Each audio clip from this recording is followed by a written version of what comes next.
Du Mania. Ah non, c'est pas vraiment ça.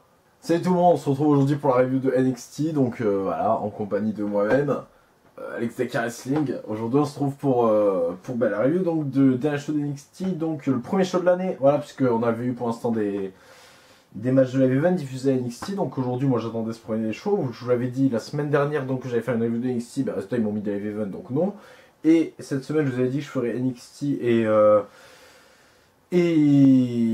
Lucha Underground, mais question déjà de temps, et puis vous parler d'autre chose après NXT. Je ne fais donc que NXT, puis ça évite de mélanger deux fédérations, et voilà. Donc comme ça, je pourrais vous parler de la Lucha Underground plus tard, peut-être en même temps que la TNA, peut-être pas, selon le temps que j'ai pour garder ces deux shows. Et après, bon, il y aura Raw, SmackDown, un match de la IA, bref, je vous en parle à chaque fois, donc je vais pouvoir en rajouter. Le Facebook qui est dans la description, le Twitter est dans la description, si vous voulez nous suivre. Je le précise pas assez. Mais moi, pendant toute la vidéo, je vais laisser des notes pour les segments et pour les shows. Donc une note positive ou une note négative. Et à la fin, donc ça fait une moyenne au show. Je vous invite à faire de même dans les commentaires. Je ne le dis jamais. Et vous laissez jamais de commentaires si ce n'est notre ami dont je n'arrive pas à prononcer le nom, mais qui est toujours dans les commentaires et qui m'a souligné mon erreur dans la review de SmackDown, qui était que j'avais oublié de parler du segment entre Becky et Bliss pour le Steel Cage match. J'en avais pas parlé parce que le segment backstage, vous savez que à moins vraiment qu'il soit long et important, je m'en fous. Là, il y a eu une annonce, certes, pour un match intéressant et important, mais Becky Lynch était ridicule, donc j'ai préféré le garder de côté. Même si je vous avoue que j'avais quand même prévu de lancer une petite pique au niveau nul de Becky Lynch au micro à ce moment-là. Mais finalement, voilà, ça m'est sorti de la tête, vous avez vu dans la vidéo, je perds mes notes, etc. Donc ça m'est sorti de la tête, et voilà, ça évite que j'enfonce Becky Lynch un peu plus, mais bon, faut dire ce qui est. Bref, on passe tout de suite au premier match de la soirée.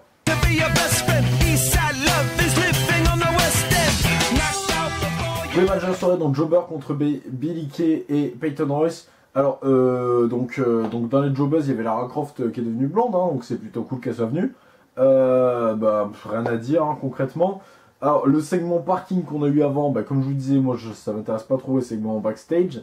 Et alors là, celui-là, concrètement, pas compris.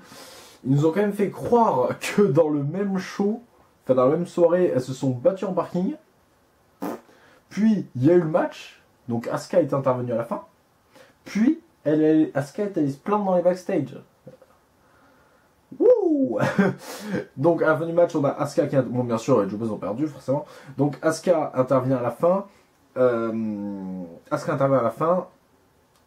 Et Nikki Cross, hein, voilà, donc de Sanity, intervient seul, totalement, intervient donc dans le match. Ce qui nous offre donc un Fatal 4-Way concret. Alors je sais pas si ça a été annoncé à la fin, je sais plus quand ça a été annoncé, mais en tout cas, donc à Takeover. Merde, c'est en quelle ville déjà? Putain. Boston? Je sais plus où c'est. À Takeover avant Rumble, on aura donc Billie Kay contre Peyton Royce. Pourquoi pas la mettre en manager, je sais pas, mais ça sera une dissension. Billie Kay, je suis complètement baisé. Billie Kay contre Peyton Royce contre Nikki Cross contre Asuka pour le titre, mais ça on y reviendra plus tard, comme je vous le disais à la fin de la vidéo. Donc, voilà, donc le segment, bon le match il est nul, mais voilà, on crée une rivalité, donc le segment est pardonnable et je vais vous expliquer pourquoi je mets le point pour le match suivant, auquel on va passer tout de suite, donc 1 sur 2, et vous comprendrez avec le match suivant.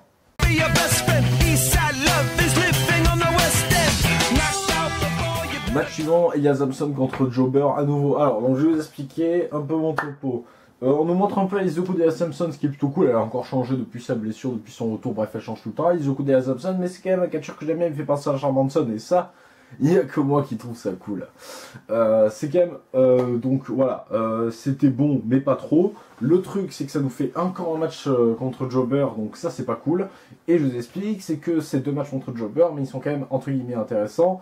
Donc celui-là et le précédent, ce qui fait que là, je ne vais pas mettre le point, mais je l'ai mis à l'autre. En gros, ça nous fait 2, 0,5, mais je préfère faire 5, parce que si on part dans les virgules et tout, ça va être un bordel à la fin du mois, et ce sera n'importe quoi. Et moi, j'aime pas le bordel à la fin du mois, comme dans mes comptes en banque. Comme on aurait dit, il y a un compte de Vice. Donc voilà, donc bon, le segment, voilà, c'était du job. Je sais pas ce que va faire Elias Samson à Takeover, dont je me rappelle toujours pas du nom, mais à Takeover en tout cas. Donc voilà, donc je sais pas, mais on va passer du coup au segment suivant qui lui est plus intéressant tout de même.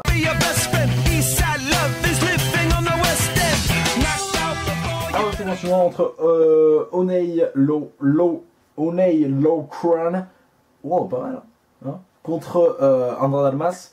Alors, Oney, si vous avez pas vu les derniers shows, donc les matchs de la event comme moi, et que vous n'êtes pas renseigné pas comme moi, vous pensez que c'est un jobber. Concrètement, c'est ce que c'était. Il a battu donc Andrade Almas en live event qui a été diffusé dans un show hebdo. Et là, bah, il affronte Almas dans un match. Alors le match en live event était super bon parce que je l'ai vu finalement, mais pas dans le show. Enfin, je l'ai vu quoi. Et donc il était super bon le match. Et là, il était pas mal du tout. Bon, c'est pas un gros match comme il fera en live event ou en pay-per-view, mais c'est quand même un bon match. La rivalité, elle est assez intéressante. Il n'y a pas réellement de rivalité hein, concrètement, mais les matchs sont intéressants. Et donc Almas remporte. Il y a 2 bonnes prises. Est-ce que j'ai noté quelque chose d'intéressant moi? Non, j'ai rien dit. Les 2 catcheurs ont été très bons. C'est 2 bons catcheurs assez différents. On a le sosie du Rançon d'un côté et de l'autre côté on a Almas. Donc voilà, c'est 2 catchs assez différents, mais 2 catchs très bons. Donc ça peut donner des bons matchs. C'est intéressant, c'est cool. C'est un peu comme Durançon Vincente.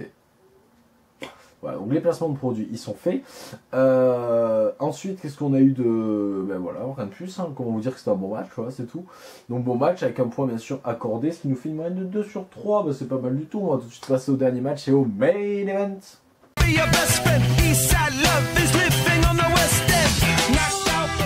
Main event donc pour le titre tag team. Et donc la revanche entre DIY et Rival. Alors là, bon... main event pour le tag team, mais on peut se dire que c'est plutôt main event construction de rivalité. Alors, explication à tout. Match, bah il est bon. Bon, il est moins bon que les matchs en pay-per-view, c'est logique. Je n'avais même pas le temps de faire autant. Mais c'était un très bon match. Est-ce que j'ai noté quelque chose d'intéressant moi? Oui, non, j'ai rien noté d'intéressant en fait. Donc, le match il est bon. Bah, ouf, mais il est bon. Il est même très bon pour un show weekly de la WWE. Très bon match. Mieux que meilleur match de la semaine pour l'instant, donc en comptant Raw, SmackDown. Ah, quoique, Tony Nice, Richard était super bon. Bon, bref, très bon match en tout cas. On a voilà, les deux équipes ont une très bonne cohésion. Donc tout ce qu'il faut. Et à la fin, on a donc conservation du titre, bien sûr, pas DIY. Intervention de The Author of Pain qui viennent les démonter, donc du coup forcément quand ils viennent te démonter, bah, ils ont un match pour le titre, logique. Donc ils affronteront DIY à Revival, ils affronteront DIY pour les titres au prochain takeover. Et c'est maintenant donc que j'accorde mon point déjà pour ce bon segment et ce bon match. Donc j'accorde le point, ce qui nous fait un total de 3 sur 4, qui nous fait donc la moyenne pour l'instant des NXT cette année, puisque c'est tout ce qu'on a eu, 3 sur 4. Donc après un show, c'est égal. C'est exactement ce qu'on a eu pour. C'est exactement ce qu'on a eu pour 205 live. Donc voilà. Donc c'est assez bien. Même c'est très bien parce que c'est un point de. Enfin bon bref. Voilà. Très bon segment, très bon match, très bon show. Et donc on va maintenant parler de Takeover. C'était donc pour ça que je voulais vous faire Lucha Underground à part. Enfin pas avec NXT en tout cas. Takeover, on a donc d'annoncer Asuka contre Nikki Cross, contre Billie Kay, contre Peyton Royce pour le titre. Donc ce match, honnêtement, je pense qu'il va être bon. On a concrètement toute la division féminine de NXT dans le match, hormis Liv Morgan, Aliyah et c'est tout. Donc voilà. Mais en tout cas, ça s'annonce très bon tout de même. Alors comme je vous disais, pourquoi pas faire un triple threat et mettre Peyton Royce en manageuse ou Billie Kay en manageuse, je sais pas. Ou faire Nikki Cross contre Peyton Royce et Billie Kay contre Asuka, ce qui permettait d'avoir 2 matchs féminins en chose, ce qui ne sera sûrement pas le cas, à moins qu'il fasse Aliyah contre Liv Morgan, mais intérêt zéro. Ah, Ember Moon Liv Morgan. Non, Ember Moon Liv Morgan, c'est pas beau. Ember Moon Aliyah, c'est mieux. Je sais pas. En tout cas, Ember Moon, elle affrontera bien une jobbeuse ou quelque chose du genre. On a DIY contre The Author of Pain. Alors, là, ce match, je vais pas vous parler du match en lui-même, je pense que DIY vont conserver pour l'instant. Même si les faire rentrer dans la division Cruiserweight, ça serait cool. Mais, par contre, ce que je vois, c'est le... Revival, je pense que ce sera pas un dernier match. Je les vois bien affronter TM61 à Takeover. Oula. TakeOver pour nous faire un très bon match qui sera leur dernier match d'NXT à la manière de Zayn. Et je les vois bien débarquer dans le Rumble. Alors, je vais vous expliquer ma théorie. Je sais qu'il y en a beaucoup qui les voient débarquer à SmackDown, mais bon, en Raw c'est tellement ridicule la division tag team qu'il faut bien faire quelque chose. On a actuellement à Raw une rivalité avec le club contre les champions par équipe, donc Cesaro et Sheamus. Et on a le New Day qui annonce donc qu'ils participeront au Rumble. Moi je vois bien Revival intervenir dans le Rumble pour éliminer le New Day à un moment où les trois seraient dans l'ring. Ce qui permettrait de les envoyer à Raw, faire une petite rivalité avec le New Day, pas gagner les titres, mais juste faire une rivalité avec le New Day en attendant Mania. Faire après je ne sais quel match à Mania, ou qu'ils mettent dans un Battle Royale, bref, quelconque chose. Et les drafter à SmackDown après la draft.